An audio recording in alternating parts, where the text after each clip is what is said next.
సుప్తా ప్రాజ్ఞాత్మికా తుర్యా సర్వావస్థా వివర్జితా సృష్టికర్త్రీ బ్రహ్మరూపా గోప్త్రీ గోవిందరూపిణీ.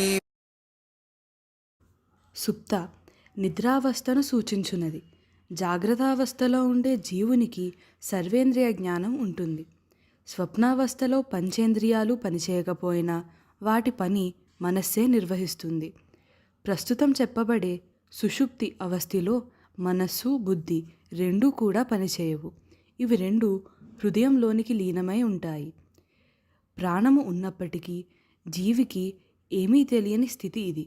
ఏమీ తెలియదని అనుకున్నా ఆనంద స్పర్శ మాత్రం ఉంటుంది. ఆ నిద్ర ఆనంద అనుభూతి అనిర్వచనీయమైనది. కాబట్టి గాఢ నిద్ర ఇలా ఉంటుంది అని చెప్పలేము. జీవప్రజ్ఞ సర్వేశ్వర ప్రజ్ఞతో కలిసి ఉండే తాత్కాలిక వ్యక్తిగత ప్రళయాన్ని సూచించే స్థితి ఇది. ఏమీ తెలియని గాఢ నిద్రావస్థ అయినప్పటికీ మెలకువ రాగానే తాను సుఖంగా నిద్రించిన అనుభూతి జ్ఞానం మాత్రం ఉంటుంది. ఆ అనుభూతి జ్ఞానాన్ని సూచించే అమ్మవారి నామాన్ని సుప్త అంటారు. ప్రాజ్ఞాత్మిక ప్రజ్ఞయే స్వరూపముగా గలది. సుషుప్తి స్థితిలో పంచేంద్రియాలు మనస్సు బుద్ధి కూడా పనిచేయకపోయినా ప్రజ్ఞ మాత్రం ఉంటుంది. మెలకువ రాగానే తాను పొందిన నిద్ర సుఖానుభూతి జ్ఞప్తికి రావడం ఈ ప్రజ్ఞ ఉండబట్టే జరుగుతుంది. జీవి నిద్రలో కూడా పనిచేసే ఈ లక్షణాన్ని సూచించే అమ్మవారి నామం ప్రాజ్ఞాత్మిక. సుషుప్తి స్థితిలోని జ్ఞానకారణ స్థితిని సూచించున్నది అని ఈ నామానికి అర్థం.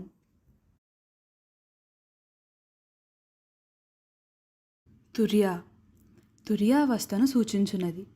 తుర్యా తురీయం అంటే నాల్గవది అనేది సూటి అర్థం. జాగ్రత్త స్వప్న సుషుప్తి అవస్థలే కాక బ్రతికున్న జీవికి నాల్గవ అవస్థ కూడా ఉంది. దానిని తురియావస్థ అంటారు. స్థూల సూక్ష్మ కారణస్థితులకు అతీతంగా ఉంటుంది ఈ స్థితి. మనస్సు బుద్ధి ఇవి కళ్ళను ఆశ్రయించి ఉంటే ఆ స్థితి జాగ్రత్తావస్థను సూచిస్తుంది. చేతులను ఆశ్రయించి ఉంటే స్వప్నావస్థను, హృదయాన్ని ఆశ్రయిస్తే సుషుప్తిని, సహస్రారగతమైతే తురియావస్థను సూచిస్తాయి. బుద్ధి లయమైపోకుండా సహస్రారంలోని అమ్మవారి చిత్కలతో అనుసంధానమై ఉంటే అప్పుడు బుద్ధి చిన్మయమవుతుంది. అప్పటి అనుభూతి స్థితిని తురీయం అంటారు. సర్వావస్థ వివర్జిత అన్ని అవస్థలను విడిచి అతీతముగా నుండినది. జాగ్రత్త స్వప్న సుషుప్తి అవస్థలు మూడింటిలోనూ ఉండక వీటికి అతీతంగా ఉండే నాల్గవదైన తురియావస్థలో ఉండే జీవుని జ్ఞానాన్ని సూచించే అమ్మవారి నామాన్ని సర్వావస్థ వివర్జిత అంటారు. ఈ స్థితిలో సర్వము చిన్మయంగా ఉండే నిరతిశయ ఆనందానుభూతి మాత్రమే ఉంటుంది తప్ప ఇతరమేమీ ఉండదు. ఈ లక్షణాన్ని జీవన్ముక్తి లక్షణం అంటారు. అంటే శరీరంలో ఉండి కూడా మోక్షస్థితిలో ఉండే లక్షణం. విశ్వరూప నామము నుండి సర్వావస్థ వివర్జిత నామము వరకు గల 8 నామాలు మన యొక్క జాగ్రత్త స్వప్న సుషుప్తి తురియావస్థలో మన యందు ఉండే అమ్మవారిని సూచిస్తాయి. సృష్టికర్త్రి సృష్టిని చేయునది. ఈ నామం నుండి పంచకృత్య పరాయణ నామము వరకు ఉండే నామాల్లో అమ్మవారి పంచకృత్యములు ఆ కృత్యములకు అనుగుణమైన రూపనామాలు వివరింపబడతాయి. సృష్టిని చేయడం అమ్మవారికి పంచకృత్యాల్లో ప్రథమ కృత్యం అవుతుంది. జగన్నిర్మాణమే సృష్టి. మూల ప్రకృతి స్థితి నుండి అమ్మవారు ఈ ప్రపంచాన్ని సృష్టిస్తుంది. వివిధ లక్షణాలతో వివిధ గుణాలతో వివిధ ఆకారాలతో ఉండే వివిధ పదార్థ జీవ ఉత్పత్తికి సంబంధించిన ఒక మహాద్భుతమైన కృత్యం ఈ సృష్టి కృత్యం. త్రిగుణాల యొక్క వేరువేరు కలయికలతో 84 లక్షల జీవరాశుల్ని అమ్మవారు సృష్టిస్తుంది. బ్రహ్మరూప బృహ్మణ లక్షణము గల రూపము గలది. బృహ్మణము అంటే విచ్చుకొనుట అని అర్థము. ఒక్కడుగా ఉన్న పరబ్రహ్మ నుండి స్థావర జంగమాత్మకమైన సమస్త ప్రపంచాన్ని విచ్చుకొనేట్లు చేసే లక్షణాన్ని కూడా బృహ్మణము అంటారు. అమ్మవారిలో గల ఈ లక్షణాన్ని రజోగుణానికి సంబంధించిన బ్రహ్మ ద్వారా వినియోగింపచేసి సమస్త సృష్టి నిర్మాణానికి అమ్మవారు కారకురాలైంది కాబట్టి అమ్మవారికి బ్రహ్మరూప అనే నామం వచ్చింది. బ్రహ్మ ద్వారా సృష్టి బాధ్యతను నిర్వర్తింపచేయునది. బ్రహ్మ యొక్క తండ్రి విష్ణువు, విష్ణువుకు సోదరి పార్వతి కాబట్టి బ్రహ్మకు మేనత పోలిక వచ్చింది అనుకుంటే ఈ నామం మరింత బాగా అర్థమవుతుంది. అమ్మవారు సూచించు జాగ్రత్త, స్వప్న, సుషుప్తి, తురియావస్థలు 4 బ్రహ్మ యొక్క 4 తలలతో సమన్వయపరుచుకోవచ్చును. అంతేకాదు ఆ బ్రహ్మ 4 తలలు పర, పశ్యంతి, మధ్యమ, వైఖరి, వాక్కు స్థితులను సూచిస్తాయని కూడా సమన్వయపరుచుకోవచ్చును. బ్రహ్మకు తన రూపమును ఇచ్చునది అని కూడా ఈ నామానికి అర్థం చెప్పుకోవచ్చును. గోప్త్రి గోపన లక్షణం అనగా సంరక్షణ లక్షణం కలది. శ్రీవిద్య గుప్త విద్య కాబట్టి ఆ శ్రీవిద్యను గోపనము అనగా సంరక్షించున్నది కాబట్టి అమ్మవారికి గోప్త్రి అనే నామం వచ్చింది. పంచభూతాత్మకమైన ప్రపంచాన్ని రక్షించేది కనుక గోప్త్రి అనే నామం వచ్చింది. బ్రహ్మ ఏ వస్తువును చేసినా, వ్యక్తిని సృష్టించినా ఆ వస్తువులలోనూ వ్యక్తులలోనూ తాను ఉండిపోతాడు అని తైత్తిరీయోపనిషత్తులో చెప్పబడినది.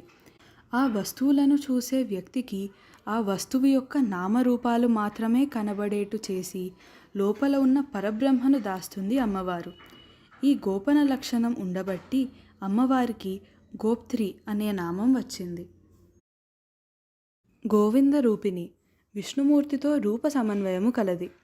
గోవిందుడంటే విష్ణుమూర్తి. విష్ణుమూర్తి స్థితికారుడు అనగా రక్షించేవాడు. విశ్వంలోని మహత్తత్వ లక్షణం, సర్వవ్యాపక లక్షణం కలిగిన వారే ఈ అమ్మవారైన ఉమాదేవి మరియు ఆవిడ సోదరుడైన విష్ణుమూర్తి. విష్ణుమూర్తి ద్వారా జగద్రక్షణ బాధ్యతను నిర్వహించున్నది అని ఈ నామానికి ఒక అర్థం. గోవింద పదాన్ని గో వింద అని విడదీస్తే గో అనగా కిరణముల ద్వారా, వింద అనగా పొందునట్టి రూపం గలది అని అర్థం. సూర్యుని కిరణాల రంగులోని స్వర్ణం లేదా బంగారం రంగు ఉంటుంది. అమ్మవారు తప్తకాంచన వర్ణంలో అనగా బంగారం వేడిగా ద్రవ రూపంలో ఉండగా ఉండే రంగులో ఉంటుంది. అందుకనే కిరణముల ద్వారా పొందిన రూపము గలది అనే అర్థం వచ్చింది. సుప్తా ప్రాజ్ఞాత్మికాతుర్యా సర్వావస్థా వివర్జితా సృష్టికర్త్రీ బ్రహ్మరూపా గోప్త్రీ గోవిందరూపిణీ. సుప్తా ప్రాజ్ఞాత్మికాతుర్యా సర్వావస్థా వివర్జితా సృష్టికర్త్రీ బ్రహ్మరూపా గోప్త్రీ గోవిందరూపిణీ. సుప్త నిద్రావస్థను సూచించున్నది. జాగ్రత్తావస్థలో ఉండే జీవునికి సర్వేంద్రియ జ్ఞానం ఉంటుంది. స్వప్నావస్థలో పంచేంద్రియాలు పనిచేయకపోయినా వాటి పని మనస్సే నిర్వహిస్తుంది. ప్రస్తుతం చెప్పబడే సుషుప్తి అవస్థలో మనస్సు, బుద్ధి రెండూ కూడా పనిచేయవు. ఇవి రెండు హృదయంలోనికి లీనమై ఉంటాయి. ప్రాణము ఉన్నప్పటికీ జీవికి ఏమీ తెలియని స్థితి ఇది. ఏమీ తెలియదని అనుకున్నా ఆనంద స్పర్శ మాత్రం ఉంటుంది. ఆ నిద్ర ఆనంద అనుభూతి అనిర్వచనీయమైనది కాబట్టి గాఢ నిద్ర ఇలా ఉంటుంది అని చెప్పలేము. జీవప్రజ్ఞ సర్వేశ్వర ప్రజ్ఞతో కలిసి ఉండే తాత్కాలిక వ్యక్తిగత ప్రళయాన్ని సూచించే స్థితి ఇది. ఏమీ తెలియని గాఢ నిద్రావస్థ అయినప్పటికీ మెలకువ రాగానే తాను సుఖంగా నిద్రించిన అనుభూతి జ్ఞానం మాత్రం ఉంటుంది. ఆ అనుభూతి జ్ఞానాన్ని సూచించే అమ్మవారి నామాన్ని సుప్త అంటారు. ప్రాజ్ఞాత్మిక ప్రజ్ఞయే స్వరూపముగా గలది. సుషుప్తి స్థితిలో పంచేంద్రియాలు, మనస్సు, బుద్ధి కూడా పనిచేయకపోయినా ప్రజ్ఞ మాత్రం ఉంటుంది. మెలకువ రాగానే తాను పొందిన నిద్ర సుఖానుభూతి జ్ఞప్తికి రావడం ఈ ప్రజ్ఞ ఉండబట్టే జరుగుతుంది. జీవి నిద్రలో కూడా పనిచేసే ఈ లక్షణాన్ని సూచించే అమ్మవారి నామం ప్రాజ్ఞాత్మిక. సుషుప్తి స్థితిలోని జ్ఞానకారణ స్థితిని సూచించున్నది అని ఈ నామానికి అర్థం.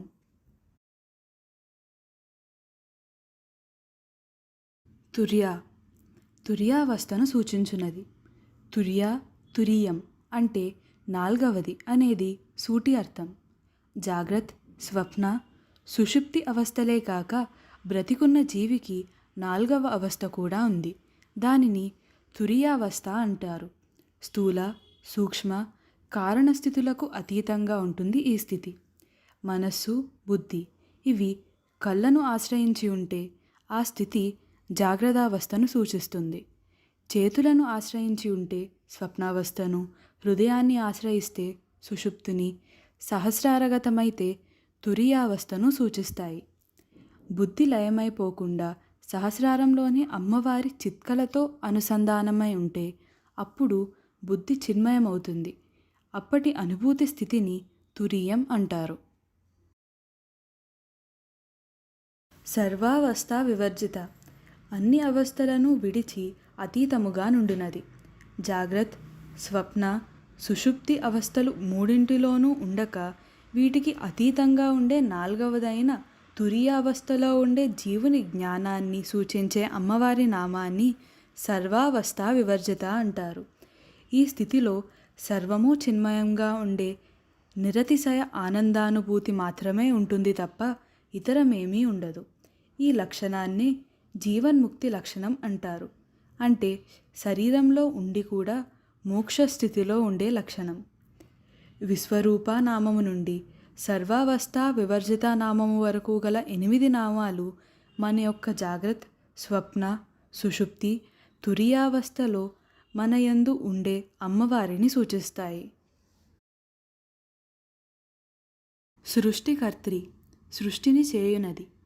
ఈ నామం నుండి పంచకృత్య పరాయణ నామము వరకు ఉండే నామాల్లో అమ్మవారి పంచకృత్యములు, ఆ కృత్యములకు అనుగుణమైన రూపనామాలు వివరింపబడతాయి. సృష్టిని చేయడం అమ్మవారికి పంచకృత్యాల్లో ప్రథమ కృత్యం అవుతుంది. జగన్నిర్మాణమే సృష్టి. మూల ప్రకృతి స్థితి నుండి అమ్మవారు ఈ ప్రపంచాన్ని సృష్టిస్తుంది. వివిధ లక్షణాలతో, వివిధ గుణాలతో, వివిధ ఆకారాలతో ఉండే వివిధ పదార్థ, జీవ ఉత్పత్తికి సంబంధించిన ఒక మహాద్భుతమైన కృత్యం ఈ సృష్టి కృత్యం. త్రిగుణాల యొక్క వేరువేరు కలయికలతో 84 లక్షల జీవరాశుల్ని అమ్మవారు సృష్టిస్తుంది. బ్రహ్మరూప, బృహ్మణ లక్షణము గల రూపము గలది. బృహ్మణము అంటే విచ్చుకొనుట అని అర్థము. ఒక్కడుగా ఉన్న పరబ్రహ్మ నుండి స్థావర జంగమాత్మకమైన సమస్త ప్రపంచాన్ని విచ్చుకొనేట్లు చేసే లక్షణాన్ని కూడా బృహ్మణము అంటారు.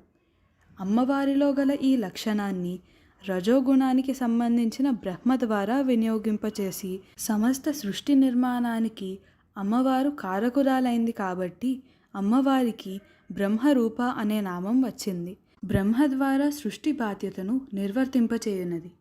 బ్రహ్మ యొక్క తండ్రి విష్ణువు, విష్ణువుకు సోదరి పార్వతి కాబట్టి బ్రహ్మకు మేనత పోలిక వచ్చింది అనుకుంటే ఈ నామం మరింత బాగా అర్థమవుతుంది. అమ్మవారు సూచించు జాగ్రత్త, స్వప్న, సుషుప్తి, తురీయావస్థలు 4 బ్రహ్మ యొక్క 4 తలలతో సమన్వయపరుచుకోవచ్చును.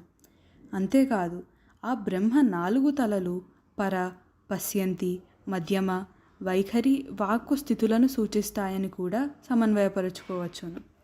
బ్రహ్మకు తన రూపమును ఇచ్చునది అని కూడా ఈ నామానికి అర్థం చెప్పుకోవచ్చును. గోప్త్రి, గోపన లక్షణం అనగా సంరక్షణ లక్షణం కలది. శ్రీవిద్య గుప్త విద్య కాబట్టి ఆ శ్రీవిద్యను గోపనము అనగా సంరక్షించున్నది కాబట్టి అమ్మవారికి గోప్త్రి అనే నామం వచ్చింది. పంచభూతాత్మకమైన ప్రపంచాన్ని రక్షించేది కనుక గోప్త్రి అనే నామం వచ్చింది.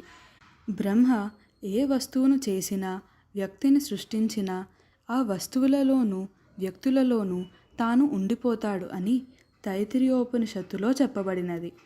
ఆ వస్తువులను చూసే వ్యక్తికి ఆ వస్తువు యొక్క నామరూపాలు మాత్రమే కనబడేటు చేసి లోపల ఉన్న పరబ్రహ్మను దాస్తుంది అమ్మవారు. ఈ గోపన లక్షణం ఉండబట్టి అమ్మవారికి గోప్త్రి అనే నామం వచ్చింది. గోవింద రూపిణి, విష్ణుమూర్తితో రూప సమన్వయము కలది.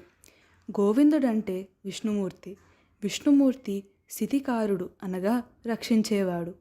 విశ్వంలోని మహత్తత్వ లక్షణం, సర్వవ్యాపక లక్షణం కలిగిన వారే ఈ అమ్మవారైన ఉమాదేవి మరియు ఆవిడ సోదరుడైన విష్ణుమూర్తి. విష్ణుమూర్తి ద్వారా జగద్రక్షణ బాధ్యతను నిర్వహించున్నది అని ఈ నామానికి ఒక అర్థం.